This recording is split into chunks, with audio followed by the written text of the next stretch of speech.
اعوذ باللہ من الشیطان الرجیم، بسم اللہ الرحمن الرحیم۔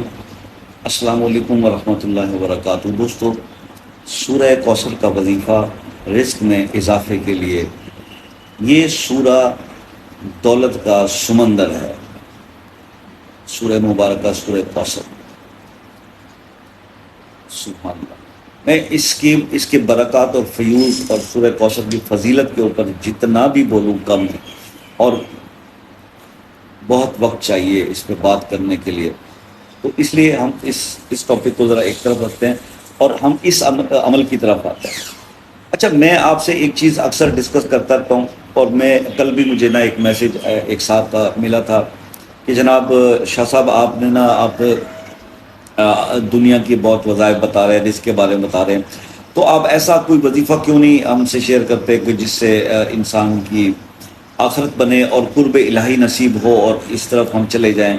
اور آپ درست فرما رہے ہیں، ایسے لوگ ابھی دنیا کے اندر ہیں جن کی وجہ سے شاید اللہ پاک کا کرم اس دنیا پہ ہے، کہ جس کی وجہ سے سسٹم چل رہا ہے کہ جو اللہ کی خوشنودی، اللہ کے قرب کے لیے ہی اپنی زندگیوں کی ایک مطلب پیٹرن سیٹ کر کے بیٹھے ہوئے ہیں، ان کی زندگی میں دنیاوی ان چیزوں کا نہیں ہوتا۔ لیکن یہاں پوزیشن یہ ہے کہ جیسے میں نے آپ سے پہلے ریکویسٹ کی کہ ادھر ایک تو سب سے پہلے یا تو ریکویسٹ، جو پرابلمس ڈسکس کیے جاتے ہیں، تو سب سے بڑا مسئلہ ہی اس وقت جو ہے وہ رزق کی کمی کا ہے، جو ڈسکس کیا جاتا ہے۔ اور دوسری بات یہ ہے کہ میں نے ایسا کئی بار کیا کہ اگر آپ چینل کو میرا تھورولی واچ کریں تو اس پر بے شمار دفعہ میں نے کچھ ایسے وظائف بتائے کہ جس کے اندر کشف کھل جائے، جس کے اندر روحانیت مل جائے، جس کے اندر انسان کی بزرگی میں اضافہ ہو، اللہ کے قرب میں ہو۔ لیکن آپ یہ یقین کریں، یہ ابھی کچھ دن پہلے میں نے ایک ویڈیو ڈالا جس کے اندر، اور بڑی ضرورت تھی اس کی، یہ جو ہمیں بہت جلد بچے یا کسی بڑے کو غصہ آ جاتا ہے، وہ بالکل کسی کی بات نہیں سنتے، جنون قسم کا غصہ ہوتا ہے، اس کے کنٹرول کے لیے بھی میں نے بتایا کہ اگر یہ چیزیں کی جائیں تو اس سے وہ غصہ کنٹرول ہوگا، بلکہ ہدایت کی طرف بندہ جائے گا۔ لیکن لوگ دیکھنا ہی پسند نہیں کرتے۔ آپ حیران ہوں گے کہ میں اگر وہ کمپیریزن کرتا ہوں نا جا کے، تو اتنا زیادہ ورسٹ رسپانس ہوتا ہے۔ اوبیسلی وہ آپ ہی لوگ ہیں نا میرے سبسکرائبر، کوئی اور تو نہیں ہے۔ لیکن جب میں ایسی کوئی ویڈیو ڈالتا ہوں تو اس پر ویوز جو ہے وہ، آپ یا کہ ابھی 2-3 دن پہلے کی ویڈیو آپ چیک کریں، یہ غصے کے بارے میں بنائی تھی، تو اس کے اوپر ابھی تک 100 بھی ویوز پورے نہیں ہوں گے۔ جبکہ جب آپ کی مطلب کی یہ بات ہوتی ہے دولت، پیسہ، دنیا اور دنیا کے مسائل کے لیے، بچوں کی شادی، ویزا، ورک پرمٹ، تو پھر بس ویڈیو ڈالنے کی دیر ہوتی ہے، ہر آدمی دیکھتا ہے، کیونکہ وہ اس وجہ سے کہ آپ لوگوں کی پرائرٹی یہ ہے کہ ہمارے یہ مسائل حل ہونے چاہیے۔ وہ تو بات کی بات ہے، کس نے دیکھا مرنے کے بعد کہ کیا ہوگا، اس کو تو ہم بعد میں دیکھ لیں گے نا۔ ابھی تو ہمیں یہ دیکھنا ہے کہ اس وقت ہماری پرائرٹی کیا ہے، ہمیں کس چیز کی ضرورت ہے۔ لیکن آپ کی پرائرٹیز معذرت کے ساتھ غلط ہے۔ میں بھی آپ کو بتا تو رہا ہوں، ویڈیوز بنا تو رہا ہوں، سپورٹ کر رہا ہوں، لیکن پرائرٹیز غلط ہیں، میں بتا رہا ہوں آپ کو۔ اگر کوئی یہ سمجھ رہا ہے کہ وہ اہم ہے تو اس کا وہم ہے، اس کی زندگی کی وہ اسی وقت سب سسٹم ختم ہو جائے گا اور سوئچ ہو کے دوسری چیزیں شروع ہو جائیں گی جس پل اس کا سانس نکلا۔ اور آج کل کی اس میڈیا کے فاسٹ دور کے اندر تو وہ بات چھپی نہیں رہتی، ہمیں فوراً پتہ چلتا ہے کہ ایک دم سے زندگی ختم ہو جاتی ہے۔ جو سوات میں سیر کرنے گئے تھے وہ یہ سوچ کر نہیں گئے تھے کہ ہمارا آخری سفر ہوگا، ٹھیک ہے؟ تو بس کچھ بھی کسی لمحے ہو سکتا ہے، تو وہ زندگی، تو آپ کیا سوچ کے یہ جی رہے ہیں کہ بھائی وہ بعد میں دیکھیں گے؟ غلط سوچ ہے آپ کی۔ باقی یہ اگر میں آپ سے کہوں، دیکھیے میں نے پہلے بھی ریکویسٹ کیا تھا کہ جو پیسہ ہے نا، پیسہ، مال، دولت، دنیا، یہ اگر ہاتھ سے نکل جائے تو انسان غریب ہو جاتا ہے، اور یہ پیسہ اگر دل سے نکل جائے تو بندہ فقیر ہو جاتا ہے، ولی ہو جاتا ہے، اللہ کا ولی ہو جاتا ہے۔ کیونکہ اللہ کا قرب، اللہ کی یاد، اللہ کا تعلق اور دنیا ایک ساتھ نہیں رہ سکتے کسی دل کے اندر۔ حضرت موسیٰ علیہ السلام کے دور کی بات ہے، ان کا ایک بڑا قریبی دوست تھا، تو اس نے موسیٰ علیہ السلام سے کہا میرے لیے دعا کریں کہ اللہ مجھے اپنا قرب نصیب فرمائے، اپنی محبت نصیب فرمائے۔ پیغمبر تھے، انہوں نے دعا کی، دعا قبول ہو گئی۔ اب وہ بندہ جنگلوں میں نکل گیا، ویرانوں میں نکل گیا، پڑھائی اپنے اللہ کی یاد میں، ٹھیک ہے؟ کچھ دنوں بعد وہ موسیٰ علیہ السلام پوچھنے لگے بندوں سے کہ میرا دوست نظر نہیں آ رہا۔ خیر انہوں نے اللہ سے دریافت کیا، انہوں نے کہا موسیٰ اس نے میری قرب میرا مانگا تھا نا، میری محبت مانگی تھی، تو میری محبت کے ساتھ دنیا کی محبت تو نہیں چل سکتی، وہ تو پھر تنہائی پسند ہو جاتا ہے، خلوت میں چلا جاتا ہے۔ یہاں پر ہم ایسے لوگ ہیں جو ہم اللہ کے پیارے ہونے کا، اللہ کی قربت کا بھرم بھی وہ کرتے ہیں کہ جی محبت بہت ہے اللہ سے، اللہ کے لیے ہم کر رہے ہیں۔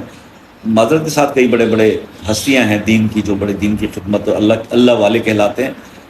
تو دین میں تو یہ سمجھتا ہوں کہ اللہ کے قرب والے جو لوگوں بھی جتنے اولیاء کرام کا میں نے پڑھا ہے وہ چپ چپ کے عبادات کیا کرتے، گوشہ نشینی کی زندگی میں انہوں نے اپنے آپ کو بسر کر کے پتہ نہیں کیا کیا کہاں سے کہاں مقامات حاصل کیے۔ وہ تو اس لیول کی دنیا پرتعیش عیاشیوں والی زندگی کو نہیں وہ کرتے تھے۔ کئی اولیاء کرام کا یہ پڑھا کہ جناب وہ روٹی چبانی نہ پڑے اس وجہ سے چبانے میں وقت صرف ہوتا ہے، اللہ کی عبادت میں سے وقت وہی صرف ہو، وہ کھانا نہیں کھاتے تھے، لیکوڈ چیز پی کے گزارا کر لیتے تھے۔ یہاں اتنا خیال اللہ کے اولیاء جو اللہ ہیں، بڑے بڑی ہستیاں ہیں جنہوں نے کیا۔ آج کل کی جو ہم ہر بچہ ہر بڑا جس کو دیکھو وہ ولی بنا پھر ہے، اور وہ اس کو جناب وہ کیا ہے، لیکن اس کا پاؤں جو ہے وہ V8 سے بڑی فارچونر سے گاڑی سے نیچے نہیں آتا، اور اس کو جب کہیں وہ چلا جائے تو اس کو پھولوں کی مالائیں اور تول دیا جاتا ہے، اور وہ بڑی اس کو عیاشی کی زندگی اور سب کچھ۔ یا یہ تو اللہ کی قرب کی یہ نہیں ہے۔ ہم نے تو یہی پڑھا ہے، اولیاء کرام کے جتنے بھی تذکر پڑھے ہم تو یہی پڑھا ہے کہ بھائی وہ تو بندہ اپنے آپ کا نہیں رہتا، وہ تو صرف اللہ کا ہی رہتا ہے۔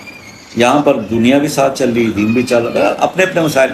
لیکن بہرحال آپ کیونکہ مجھ سے جو آپ کا رابطہ ہے وہ اسی وجہ سے ہے، تو سورہ کوثر کا ایک عمل نوٹ فرما لیجیے۔ دولت کا سمندر ہے سورہ کوثر، اور اس کا ایک عمل آپ کو دے رہا ہوں، وہ یہ ہے کہ 33 ٹائمز باوضو ہو کے سورہ کوثر کو ایک کاغذ پر لکھ لیں۔ 33 ٹائمز بسم اللہ کے ساتھ 33 ٹائمز سورہ کوثر کو کاغذ پر لکھ لیں۔ وہ کاغذ اپنے تکیے کے نیچے رکھ کر سویا کریں، اور سوتے وقت 33 دفعہ سورہ کوثر کو پڑھ بھی لیا کریں، اول آخر 3 بار درود شریف۔ یہ عمل 40 دن کر لیں، وہ سورہ کوثر اپنے تکیے کے نیچے رکھ کے سونا ہے۔ تو بس یہ 40 دن یہ عمل کر لیں، تو پھر سورہ کوثر میں چھپا ہوا جو دولت کا سمندر ہے اس کا ایکسپیرینس آپ کو خود ہی ہو جائے گا۔ اور یہ عمل آپ اس پیسے کے رزق کے علاوہ کسی حاجت کے لیے بھی کر سکتے ہیں۔ اس صورت میں کیا ہوگا، سوتے وقت جب آپ 33 ٹائمز پڑھیں گے تو ساتھ ہی اپنے اس مقصد کے لیے دعا کر لیجیے گا۔ یہ ایک تحفہ ہے، ایک نایاب عمل ہے، اس کو ضرور ٹرائی کیجیے گا۔ اللہ تعالیٰ آپ کو ہمت دے، اور فیڈ بیک سے آگاہ کیجیے گا، کیونکہ آپ کے فیڈ بیک سے آگے دوسرے لوگوں، اور مجھے فیڈ بیک واٹس ایپ پہ دینے کی ضرورت نہیں ہے، ویڈیو کے کمنٹ میں لکھا کریں۔ جو آج کل یہ روٹین بن گیا ہے کہ جتنے بھی وظائف بتاتا ہوں اس کا جو فیڈ بیک آپ واٹس ایپ پر دیتے ہو، اس واٹس ایپ پر تو وہ میرے تک رہ جاتا ہے نا۔ اب میری عادت نہیں ہے کہ میں آپ کا ساؤنڈ، آپ کا کوئی ویژول کوئی چیز جو ہے وہ آپ کی اس پلیٹ فارم پہ شیئر کروں۔ تو آپ کوشش کیا کرو کہ ویڈیو کے کمنٹ سیکشن کے اندر آ کر آپ یہ اپنا فیڈ بیک بتایا کرو، اچھا یا برا جو بھی ہے، تاکہ دوسروں کو بھی پتہ چلے۔ تو اب یہی چیزیں آپ کو بتانی تھی۔ باقی آپ کسی مسئلے میں الجھے ہوئے ہیں، پریشان ہیں، تو آپ دعاؤں کے لیے وہ مسئلہ اپنے نام کے ساتھ کمنٹ میں لکھ دیجئے، انشاءاللہ اسپیشل اس کو خاص دعاؤں میں شامل کریں گے۔ اور اس کے علاوہ اگر آپ کوئی مسئلہ پرسنل بھی ہو نا تو واٹس ایپ پہ آ سکتے ہیں۔ واٹس ایپ پہ پاکستان میں جب عصر کی نماز ہو جاتی ہے اس کے بعد رات 10:30 بجے تک میں اویلیبل ہوتا ہوں، اس کے بعد نہیں۔ تو وقت کا خیال کیا کیجیے۔ جو میرے بہن بھائی دوست باہر کے ممالک سے کال کرتے ہیں، UK USA Canada New Zealand France Australia, آپ روحانی مسائل کو ڈسکس کرنے کے لیے کسی وقت بھی ٹائم لے کے بات کر سکتے ہیں، اور یہ اس کا کوئی چارجز نہیں۔ اللہ تعالیٰ آپ کو خوش آباد رکھے، دعاؤں میں یاد رکھیے گا۔ زندگی رہی تو انشاءاللہ نیکسٹ ویڈیو میں آپ سے ملاقات ہوگی، تب تک کے لیے اجازت دیجیے، اللہ حافظ۔ اب یہ ہاتھ نہ یہ اٹھایا نہ یہ، کیونکہ یہ اٹھاؤں تو یہ میرا سیدھا ہاتھ ہے، کہیں گے جی الٹے سے کہہ رہے ہیں اللہ حافظ سلام کر رہے ہیں، اور یہ اٹھاؤں گا تو مجھے اچھا نہیں لگے گا کیونکہ یہ الٹا ہے۔ تو اس لیے بھائی اب ہاتھ باندھ کے اچھا جی اللہ حافظ، تھینک یو۔